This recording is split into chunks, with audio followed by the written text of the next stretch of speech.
Bismillahirrahmanirrahim.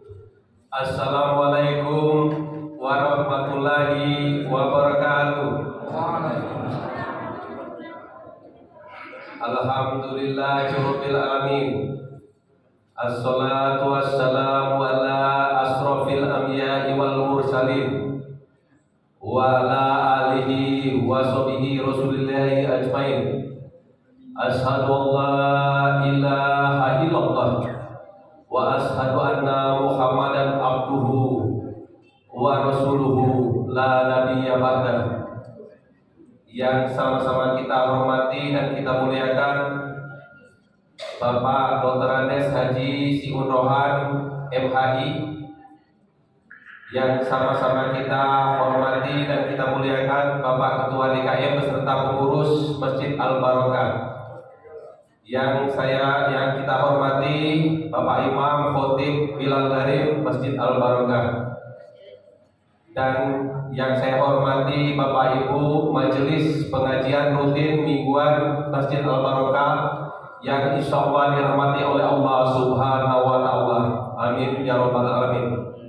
Dengan mengucap alhamdulillah, senantiasa kita tetap bersyukur kepada Allah, sehingga pada malam hari ini kita masih berikan nikmat iman, nikmat kesempatan dan nikmat kesehatan, sehingga kita pada malam hari ini masih dapat melaksanakan yaitu maghrib berjamaah dan dilanjutkan pengajian rutinitas kita mingguan, yaitu pengajian mingguan kita di Masjid Al Barokah yang kita cintai ini.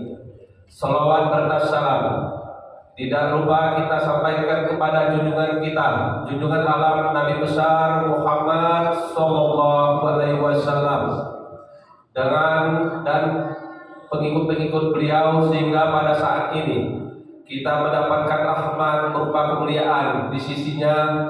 Mudah-mudahan di yaumil akhir nanti kita mendapatkan syafaat dari Nabi besar kita Muhammad Sallallahu Alaihi Wasallam. Bapak Ibu yang kami hormati, marilah kita buka pengajian rutin kita pada malam ini dengan membaca yaitu Bismillahirrahmanirrahim. Kepada yang mulia Bapak Ustaz Siun Rohan kami persilakan untuk memberikan tausiahnya pada malam hari ini. Assalamualaikum warahmatullahi wabarakatuh. Alhamdulillahi rabbil alamin arrahmanir rahim maliki yaumiddin walladzi khalaqas safa wal marwata min sya'airillah. Asyhadu an la ilaha illallah wa asyhadu anna Muhammadan abduhu wa rasuluhu la nabiyya ba'da, amma ba'd. Bapak Ibu yang saya hormati, anak-anak yang sama-sama kita sayangi, kembali kita bersyukur alhamdulillah pada maghrib hari ini kita masih sempat hadir dalam rangka kita melanjutkan kajian kita pada pertemuan yang lalu. Mudah-mudahan dengan harapan dan doa kita bersama, dengan kehadiran kita pada hari ini, Allah Subhanahu wa Ta'ala tetap melimpahkan rahmat, taufik serta hidayahnya kepada kita semua. Amin, amin ya rabbal alamin. Salawat dan salam semoga senantiasa tercurahkan pada junjungan kita Nabi besar Muhammadin sallallahu alaihi wasallam. Allahumma sholli ala sayyidina Muhammad wa ala ali sayyidina Muhammad. Bapak Ibu yang saya hormati, kita kemarin sudah membahas tentang haji tamattu, kemudian kita sampai kemarin ke masalah tawaf. Jadi kajian haji ini memang panjang Bapak Ibu. Jadi mudah-mudahan kita tidak bosan. Yang pertama, kalau bagi kita yang sudah menunaikan haji dan umroh, ingin mengevaluasi lagi, ya, mengingat-ingatkan lagi Begitu juga mungkin bapak-bapak atau ibu-ibu pada tahun-tahun yang akan datang atau minggu dan bulan yang akan datang akan melaksanakan umroh. Nah, maka ini insya Allah yang akan menjadi pedoman dalam rangka kita untuk menunaikan ibadah haji kita, untuk menjadikan haji yang mabrur dan haji yang mabrurah. Nah, pada hari ini kita masih menyambung masalah tawaf. Jadi kita khusus akan membicarakan tentang kesalahan, kekeliruan di dalam melaksanakan tawaf. Bapak Ibu, banyak sekali yang kita temui di kalangan jamaah haji atau umroh yang melakukan tawafnya itu memang keliru, bukan agak keliru, memang banyak yang keliru. Nah, kadang-kadang karena kita tidak memahami tentang manasik haji, kita ikut-ikutan pula. Tengok mereka seperti kita ikut juga. Karena kok yang ikut orang Arab, yang orang Arab pun belum tentu dia memahami. Nah, maka Bapak Ibu sekalian, tentu ini jangan nanti sampai terjadi dengan kita, ya apabila kita melaksanakan haji dan umroh. Nah, yang pertama Bapak Ibu sekalian, sering kita lihat orang atau ada di antara jemaah melaksanakan tawaf tanpa dalam keadaan suci.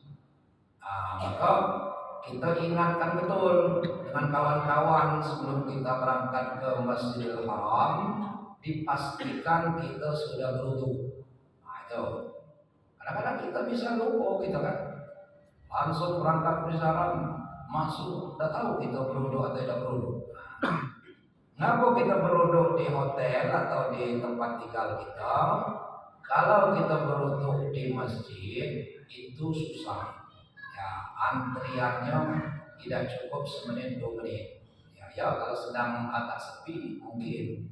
Tapi kalau sedang ramai bisa berjam-jam gitu untuk antrian. Maka dianjurkan kita dipastikan sebelum berangkat ke Masjidil Haram dalam keadaan suci. Nah, terutama dalam ini adalah suci hadas kecil. Kalau hadas besar memang tidak boleh. Ya, jadi suci dari hadas kecil. Kemudian yang selanjutnya, Bapak Ibu sekalian, kita sering melihat orang melaksanakan tawaf itu berdorong-dorongan.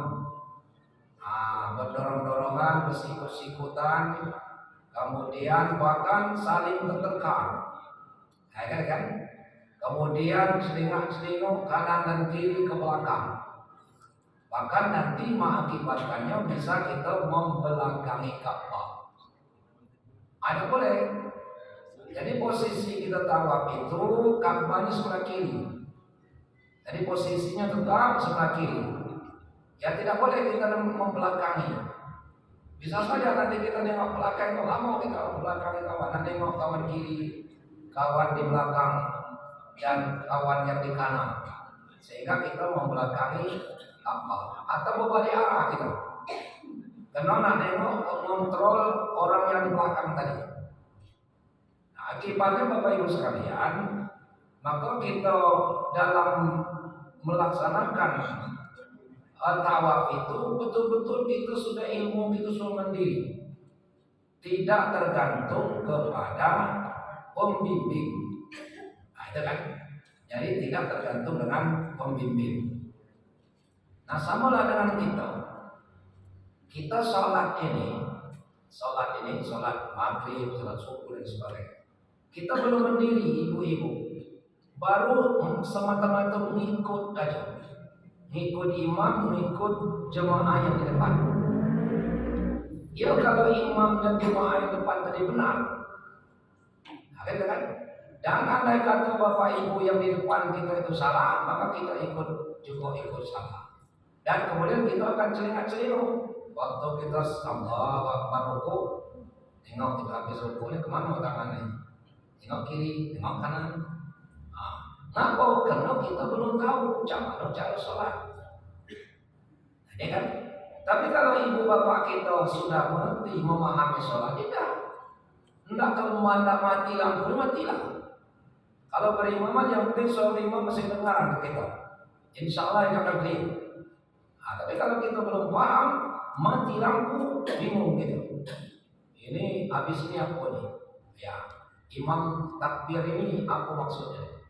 Nah, maka ini yang sering kita lihat, ya, orang berdorong-dorongan, bahkan mereka berebut ingin mencium hajar aswad padahal dalam keadaan tawaf.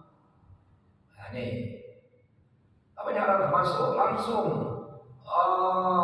apa namanya itu megang Ka'bah tadi. Mungkin rata-rata itu mulai dari rukun Yamani, mulai pegangan. Padahal dia tawaf wajib itu, maka tawaf batal. Jadi dalam tawaf itu tidak boleh kita memegang Ka'bah. Ya, ini yang boleh disentuh di awal itulah apa namanya itu hajar aswad. Nah, maka Rasul sebelum dia tawaf itu dia mencium. Tapi Rasul sudah membayangkan bahwa betapa ramainya umat akan datang. Maka beliau sudah memberikan isyarat, kalau kamu untuk tawaf cukup melambaikan atau melambaikan tangan, kemudian baru tangan kita dicium atau dikecup. Nah, kira kan? Kemudian yang boleh disentuh itu adalah sujud rukun Yamani. Nah, ini kan. Nah, maka kita di rukun Yamani itu disunatkan angkat tangan Bismillahirrahmanirrahim. Tapi bedanya dengan di Hajar Aswad, dia tidak dicium tangan kita. Nah, ini lambang bahwa akan ada kesulitan kalau kita nggak cium Hajar Aswad. Bukan kita megang itu.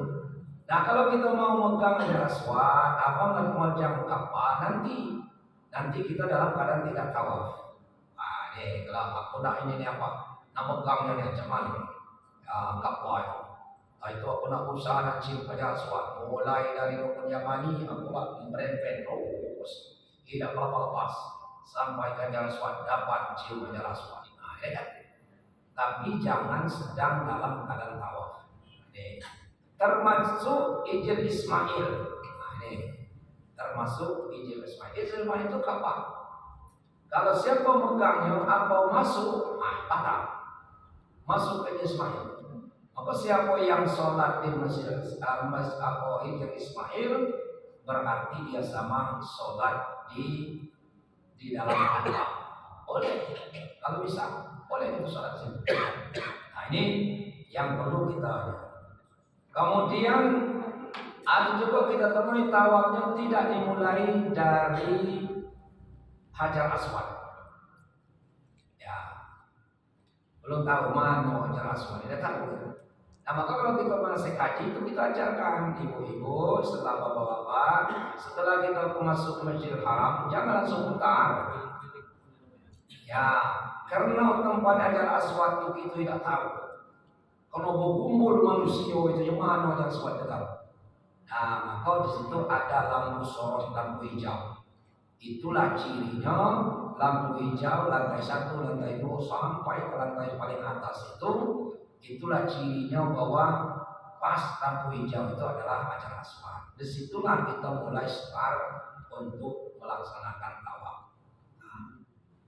Nah, kemudian sering kita lihat juga orang tawaf yang masuk sedang tawaf ini masuk ke dalam Ijil Ismail. Nah, ini pada sedang tawaf ya. Nah, ini dan kebanyakan dapat sering kita dengar laporan tawaf. Oh, aku tadi langsung ke situ. Sedang tawaf ya baru sekeliling sampai baru masuk. Oh, dia tidak tahu pikirnya bangganya pas aku langsung masuk ke Ijil Ismail. Nah, kemudian yang selanjutnya kekeliruan itu adalah kita tidak namanya ittiba. Ittiba itu mengeluarkan bahu kanan sebelum kita tawaf. Terutama tawaf ini tentu tawaf umroh dan tawaf qulub. Ya.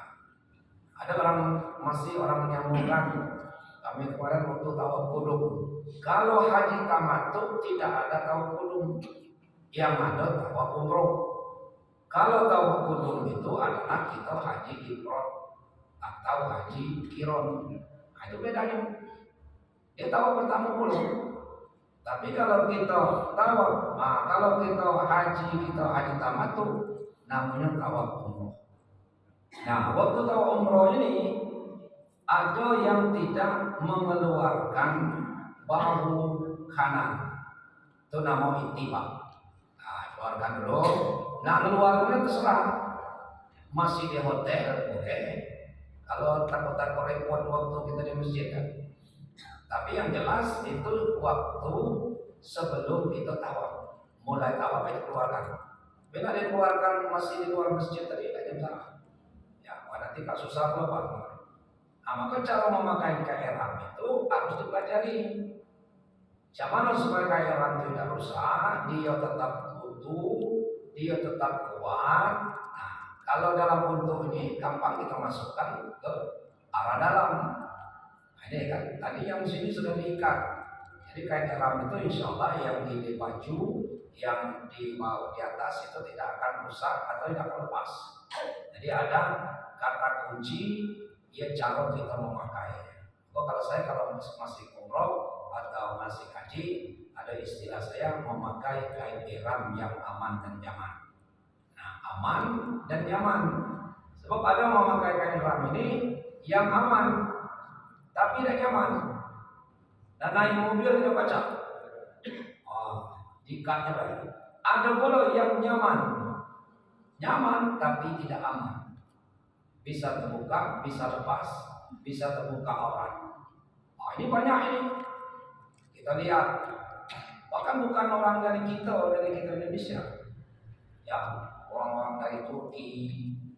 Pas waktu mau tawaf, pusatnya nampak. Pusatnya nampak kalau segala pokoknya aurat nampak kan. Jadi kan, padahal kita sistem memakai kain ihram itu aurat kita tidak terbuka, tidak nampak. Tadi tertutup. Nah, maka ini ya sebelum kita melaksanakan tawaf khusus laki-laki, ya khusus laki-laki ada namanya ittiba. Ya, mengeluarkan kain bahu kanan, ya dengan tidak lagi bahu kanan. Nah, setelah selesai itu nanti waktu sa'i kita balikkan lagi. Ya, karena sa'i tidak disunahkan itu.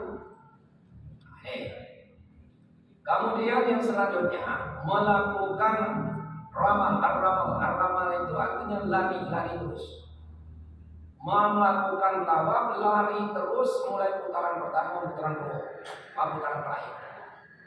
Padahal kita yang disunahkan itu khusus untuk laki-laki itu putaran pertama sampai putaran ketiga disunahkan agak lari kecil. Nah, kalau kita di dekat Ka'bah macam mana lari? Berjalan itu susah. Nah, macam mana lari? Nah, jadi yang seperti ini sebut dengan ramal ini tidak bisa diamalkan. Ya, kan itu? Mana kita lari? Kecuali kita ngambil lantai atas. Kalau lantai atas itu memang bisa kita agak kurang padat. Tetapi satu kali putaran itu 1 kilo. Jadi kalau Bapak 7 putaran berarti 7 kilo berjalan. Nah, itu. Nah, maka ya kalau masih kuat silakan aja. Ambil ini yang kanan, yang di atas. Di atas dan lantai 2 itu sama. Ya. Tapi kalau mau yang dekat dan siap berdesak-desakan itu di dekat Ka'bah. Nah, ini itu memang agak berdesak-desakan. Nah, tapi kita ingat kita pun dalam keadaan berzikir. Tidak boleh celana-celino, berdoalah, berzikirlah sesuai dengan doa yang kita kehendaki. Nah, tidak perlu kita ikut orang yang tidak karuan, ya bahasa yang kita tidak karuan, artinya tidak karuan. Nah, ini Kemudian yang ketujuh, sebagian kaum wanita melakukan ramal ketika tawaf. Nah, ini keliruan. Yang tino berbicara cukup lagi. Karena yang ramal itu hanya disunatkan bagi laki-laki. Nah, jadi perempuan tidak. Nah, itu solo kesalahan bagi kaum perempuan. Yang kedelapan, sebagian jemaah haji dan umroh menduga bahwa tohara apabila dia batal, wudu ya ini. Wudu apabila batal, maka kita ulangi dari awal. Ada yang mengapa seperti itu? Batal aku tadi padahal sampai selesai, tadi mau putaran, ulang lagi berwudu, mulai dari awal lagi. Itu cido. Padahal tidak kita. Pokoknya di mana kita tadi batal, andai kata kita batal putaran ketiga, udah lanjut aja. Kita berwudu dulu, mikir kita berwudu. Kalau memang susah yang tempat berwudu tidak dapat air, ya tapi sudah bisa. Di situ juga kalau kita bisa ambil air zam-zam, tapi kita jangan di Mesir. Minggirnya kan tempat orang minum air zam-zam itu lah. Bisa dari tong tuh. Jadi berlakulah kita menggunakan air wudu dengan air 1 mud. Nah, kan. Nah, kalau di kendaraan di pesawat itu tidak boleh menggunakan air. Kalau kita mungkin sendiri bisa Pak menggunakan air 1 mud ini di pesawat kita sendiri. Tapi kalau jemaah 400 kilo, Ibu gunakanlah air ini satu botol ini untuk berwudu. Mari kita berwudu. Letak kita marah dengan awak pesawat. Pesawat Bapak Ibu sekalian, waktu sholat sudah silakan bertayamum, karena dalam pesawat tidak boleh menggunakan air. Kita kelompok-kelompok pakai air. Banjir, pacak kita terjun bebas. Oke, tidak boleh. Jadi artinya menggunakan berwudu dengan 1 mud bisa berlaku di Masjidil Haram. Tapi kita tetap kalau itu lantai, kita ambil lantai kecil. Jangan sampai dia menetes di lantai. Kalau dia menetes di lantai nanti bisa mencelakai orang. Ada tapi ambillah, pakai yang wajib-wajib saja. Tidak usah yang sunat-sunat. Apa yang wajib? Muka, tangan, kepala, kaki, jadi saya. Ya, dasarnya surat Al-Maidah ayat 6. Ayat ya ayyuhalladzina amanu idza kuntum ila sholati faghsilu wujuhakum wa aydiyakum ilal marafiq wamsahu bi ru'usikum. Kalau kan masaha sapu wa arjulakum ilal ka'bayn, dan basuh kaki sampai ke kaki. Terus ada umur banyaknya, namun kita dalam keadaan ini. Ini kan tapi kalau lidahnya dapat air tidak ada, air zam-zam tidak pernah ketemu di situ, sarankan boleh kita bertayamum, cari aja tempat di sudut-sudut itu. Nah, tapi cara mengulanginya tidak usah dari awal. Ingatkan aja di mana kita putaran berapa? Putaran 3. Cuman Pak kalau putaran 3 setengah, akhirnya kan aku tadi Pak putaran 3 setengah, aku balik lagi yang setengah tadi batal, tidak langsung aja. Pasnya sini aku tadi batal, langsung disambung. Tak usah ulang nih, yang setengah Pak balik lagi ke situ. Ya kalau seandainya sepi model kita bisa kita balik lagi. Tapi orang Nabi itu mana balik lagi. Jadi di mana tempat kita tadi langsung kita pinggir, ada sambung aja. Jadi jangan kita beranggapan apabila batal wudu kita bahwa batal dalulah seluruh tawaf yang sudah kita lakukan. Tidak, pokoknya batal aja pas beberapa putaran, di situ nanti kita lanjutkan putaran selanjutnya. Nah, kemudian selanjutnya berdoa secara berjamaah. Nah, ini yang banyaknya ini. Ribut sampai 40 berdoa. Subhanallah, alhamdulillah. Litak nyanyi ya. Itu orang Indonesia yang nyanyi itu. Litaan Pancasila. Kenapa belum Pancasila larinya? Padahal Bapak Ibu, Kita tawaf itu sama dengan sholat. Sama sholat, tawaf itu sama dengan sholat.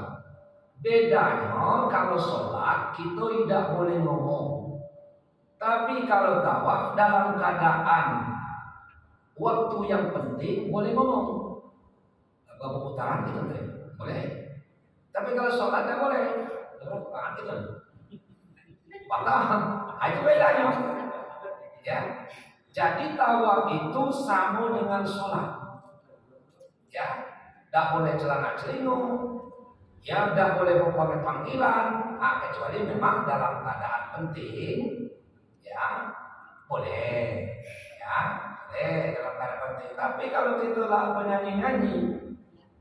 Jadi artinya Rasulullah SAW tidak pernah menentukan bahwa kamu tawaf itu harus doanya begini-begini, tidak. Tapi Rasul memberikan kata kunci aja. Kalau kamu tawaf, Bismillahirrahmanirrahim, dimulai dengan kaki kanan, bertasbihlah, Subhanallah, walhamdulillah. Kan? Subhanallah, walhamdulillah. Di sela-sela ini berdoa sesuai dengan kehendak bapak-bapak ibu. Boleh bahasa Indonesia, boleh. Lebih baik berdoa bahasa Indonesia daripada bahasa Arab gitu ya nanti. Kan? Apa dijamin bapak-bapak nanti ada motoib kita, membawa kita, doanya ini kita ikut baik. Ngerti lagi tak? Maka lihatlah Bapak Ibu sekalian di dalam hati kita, waktu kita tawaf tidak satu pun menyentuh hati kita. Tapi cobalah bapak-bapak waktu kita tawaf mulai Bismillahirrahmanirrahim, dalam hati kita dengan khusyuk, kita bertasbih, kemudian kita berdoa. Berdoalah apa yang kita kehendaki. Karena doa kita dalam keadaan tawaf itu adalah doa yang benar-benar dalam keadaan doa yang mustajab. Nah, tentu doa yang mustajab, doa yang dikabulkan oleh Allah, kita yang minta harus tahu. Kita sendiri harus tahu apa yang kita minta. Bahkan tidak menutup kemungkinan kita lihat Bapak Ibu sekalian, orang selalu dia tawaf selalu menangis. Karena dia sungguh-sungguh berdoa pada waktu itu, walaupun dia doa berbahasa Indonesia atau bahasa Rusia.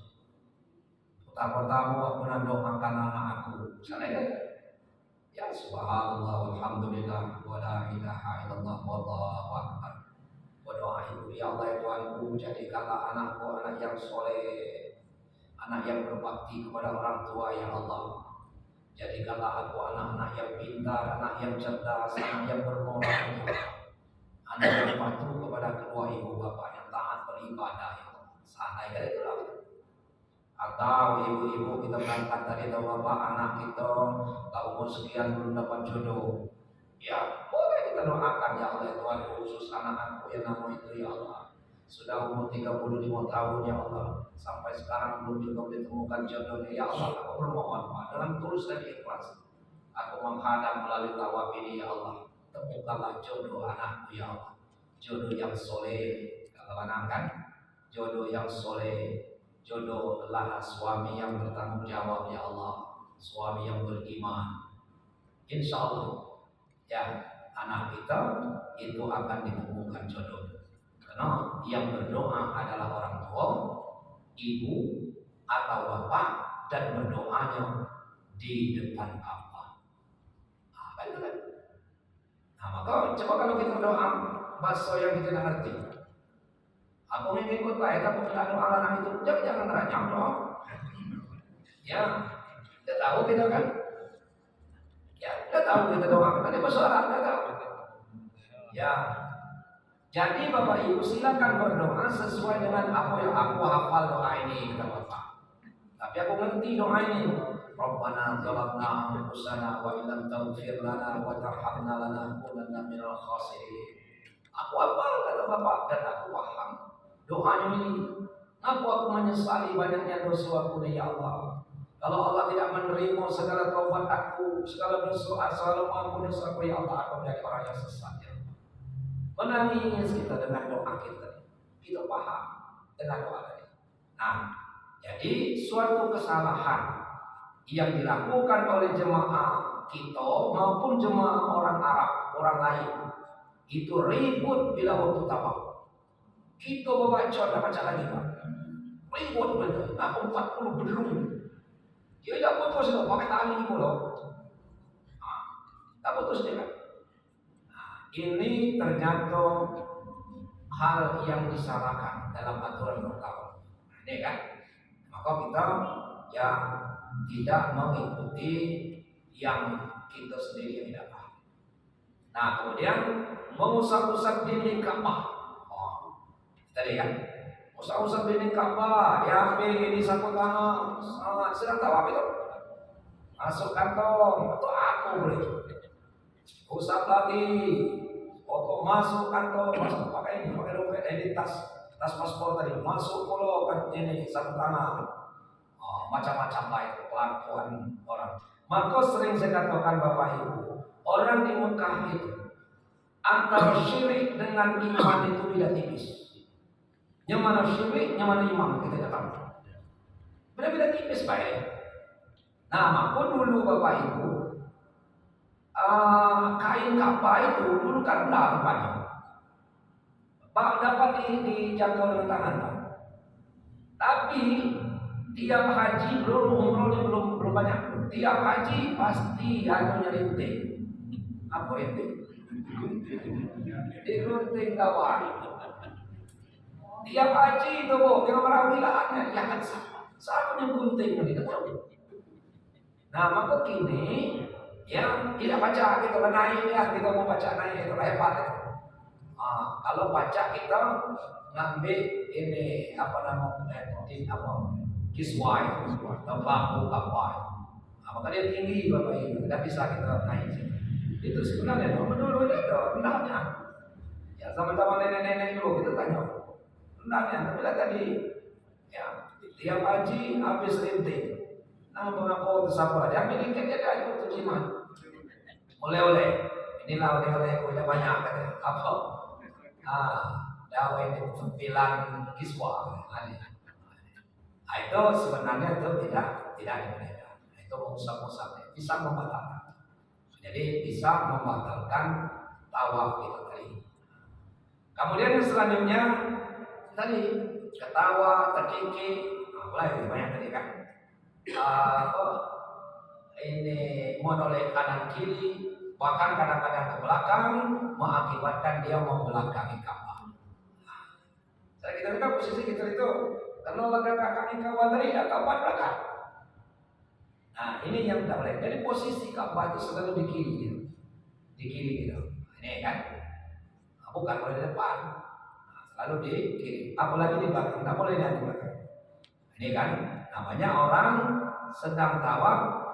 Ada yang bercerita. Ya. Ada juga yang kakak kiki itu tahu. Ada pula kadang-kadang nengok kawan yang lain. Ini yang perlu kita perhatikan. Inilah Bapak Ibu sekalian yang perlu kita ingat kalau kita ada beberapa kesalahan-kesalahan untuk melaksanakan tawaf. Nah kemudian Bapak Ibu sekalian sudah kita tawaf sudah, kemudian kesalahan-kesalahan yang perlu kita hindari sudah kita ketahui. Nah, baru kita melaksanakan yaitu sa'i. Nah, sunat-sunat tawaf itu ada 3, jangan lupa. Ya, yang pertama kita berdoa di multazam. Multazam itu tempatnya antara pintu Ka'bah dengan Hajar Aswad. Nah, cuman apa dekatnya? Tidak boleh. Pokoknya yang penting searah. Boleh salah banyak dalam kami manusia ini. Geser dikit, geser juga dikit tidak baca apa di mana ini. Silakan asal masih di Masjidil Haram. Jangan balik. Kan itu. Kemudian geser lagi kita sholat di belakang makam Ibrahim. Makam itu bukan Quran. Makam Ibrahim itu artinya tempat berdirinya Ibrahim waktu dia meninggikan Ka'bah dengan anaknya Ismail. Berdasarkan riwayat sebenarnya tidak sejauh itu dia dulu.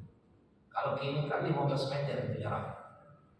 15 meter lah panjang Ismail itu, Ibrahim itu kan.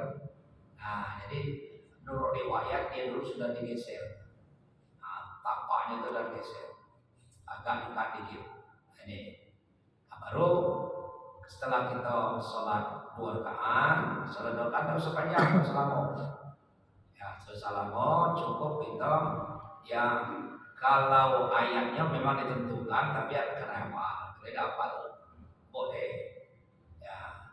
Jadi setelah baca Fatihah ayat pertama kita baca surat Al-Kafirun, kemudian rakaat yang kedua setelah kita baca Fatihah surat Al-Ikhlas ya, kuliah Al-Kafirun, kemudian surat Al-Ikhlas.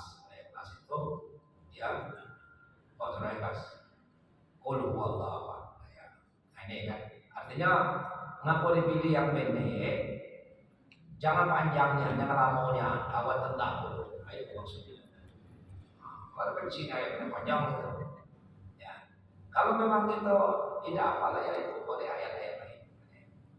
Nah, baru kita melaksanakan sa'i. Nah, sa'i itu tempatnya itu di pas kita di belakang makam Ibrahim pulang belok ke kanan. Nah, sebelum sa'i kita sunat minum air zam-zam. Minum air zam-zam sunat ya. Jadi minum air zam-zam, niat dalam sesuai dengan niat kita. Kalau bapak ibu minum air zam-zam itu berniat untuk menyembuhkan penyakit, insya Allah dia akan menyembuhkan penyakit. Kalau kita berniat hanya untuk haus habis tawaf, ya sekedar obat haus baik. Nah, doanya kan ada itu. Allahumma inna nas'aluka ilman nafi'an wa rizqan wasi'an wa sifaan. Nah, dan apa namanya itu penyakit, penyembuh penyakit. Ya. Jadi untuk menyembuhkan siman seluruh menyembuhkan penyakit daimnya. Jadi kita setelah itu Bapak Ibu sekalian, setelah kita minum air zam-zam, sistem minumnya boleh berdiri. Ya Bapak boleh berdiri. Jadi minum air zam-zam itu boleh berdiri. Ya, dan dulu juga ada Bapak. Nah, kita minum, kemudian baru kita melaksanakan sa'i. Nah, sa'i naik aja sebelah kiri, pas nanti diajar di apa namanya itu Bukit Safa itu tepatnya itu pas lampu hijau. Nah itu, kalau kita agak keliru-keliru, tanya aja dengan tukang sapu itu, tanya kita boleh itu kasih tunjuknya. Ya, tunjuk kita tanya dulu di mana sa'i. Ya, baik persoalan juga kecil-kecil gitu ya. Ya, aina sa'i. Nah, tidak tahu ya, itu. Maka di ini kan gitu. Ya. Nah, udah pada situ atau kita setelah lihat orang lagi jumbal itulah tanda bahwa kita sudah masuk ke Bukit Safa. Nah, bukitnya itu Bapak Ibu tidak boleh lagi dinaiki. Beda dengan tahun 2008, 2007 itu masih kita naik pucuk kena. Banyak orang terbalik situ, jatuh, kena licin. Nah, maka kalau sekarang itu sudah dikandang dengan kacau, kita tinggal nengok jadi. Nah, kita batas di datarannya tidak boleh naik lagi. Nah, setelah kita masuk situ jangan dulu sebutan, kita ngadep kiblat dulu. Nah, ngadep ke kiblat itu tangan kita seperti berdoa, walaupun yang diucapkan adalah takbir. Nah, jadi kita seperti doa, bukan seperti ini. Waduhnya itu seperti ini, Allahu Akbar. Seperti sholat, dia berdoa seperti kita berdoa, ngadap ke kiblat, Allahu Akbar, Allahu Akbar, Allahu Akbar. Boleh disambung, Allahu Akbar, Allahu Akbar, Allahu Akbar, Allahu Akbar kabira, walhamdulillah katsira, wa subhanallahi bukratan wa asila. Saya bang. Nah, baru kita belok, baru kita mulai untuk melaksanakan sa'i. Nah, sa'i sama dengan tawaf tadi, sama. Tidak ada doa-doa khusus. Silakan kita berdoa sendiri sesuai dengan kehendak kita, dengan bahasa yang kita pahami. tapi modalnya itu kita bertakbir.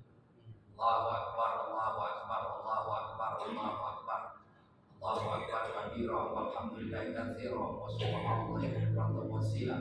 Habis setelah itu kita berdoa. Tapi waktu ada di tengah-tengah itu ada pilar hijau. Kalau dulu karpetnya hijau, ini tidak lagi. Itu lampu lampu sorot di atas itu hijau. Panjangnya itu berkisar sepanjang masjid ini lah. Ya, panjang lampu hijau itu. Nah, untuk laki-laki sunat berlari-lari kecil. Untuk laki-laki aja, yang perempuan tidak disunatkan. Nah, jadi berlari-lari gitu. Di situ ya untuk laki-laki. Nah, sampai ke Bukit Marwah berarti satu putaran.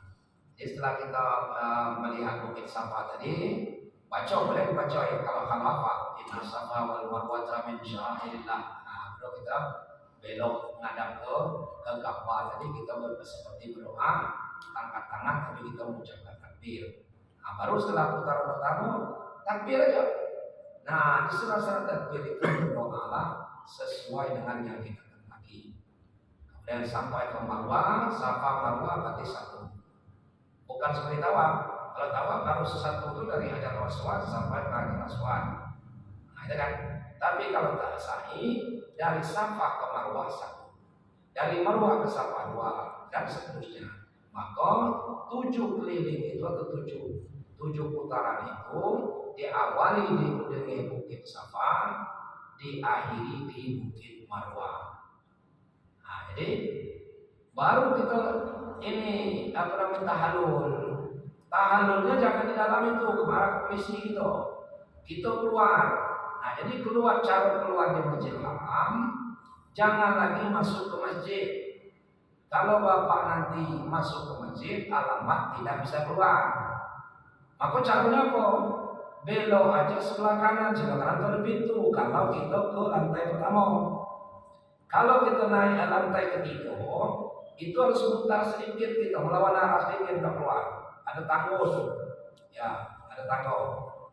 Tapi kalau pintu ini lantai pertama, itu pas keluar habis keluar kita. Pas keluar di luar itu baru kita tahallul. Habis tahallul gunting rambut, baru istirahat. Mau yang buang angin, buang air, mungkin situ WC ibu, WC bapak ada. Nah, kan itu ada lengkap situ. Kemudian ke arah situ mau pergi berkunjung ke rumah tempat lahirnya Rasulullah, gila situ. Nah, kemudian baru nanti keliling berputar. Kalau kita menginap kira-kira di dekat jam WC 3, WC 4, WC 5, 6, 7, 8. Berarti kita mutar tadi. Nah, pas keluar mutar kanan, terus arah ke dari Safa Marwah terus. Nah, ketemu nanti di mana kita kita minum. Nah, itu. Nah, selesailah Bapak Ibu sekalian, ya kita rukun-rukun daripada umroh. Jadi mulai kita kemarin sampai niat, ya kemudian tawaf dulu, kesalahan dalam tawaf sudah kita ingatkan, kemudian kita sa'i, kemudian tahallul, selesai urusan yaitu umroh, baik umroh haji maupun umroh yaitu sunnah atau umroh kita yang hari-hari ini. Nah, maka Bapak sekalian, maka inilah yang disebut dengan haji tamattu, yaitu mendahulukan umroh baru melaksanakan haji. Nah, insya Allah kita nanti akan berbicara tentang haji, dan haji ini lebih banyak kajiannya. Nah, walaupun sudah ditutupi dengan kajian-kajian. Saya kira demikian Bapak Ibu, pada waktu yang atas kita, atas segala perhatian Bapak Ibu ucapkan terima kasih, dan kurang semua maaf. Billahi taufiq wal hidayah. Assalamualaikum warahmatullahi wabarakatuh. Waalaikumsalam.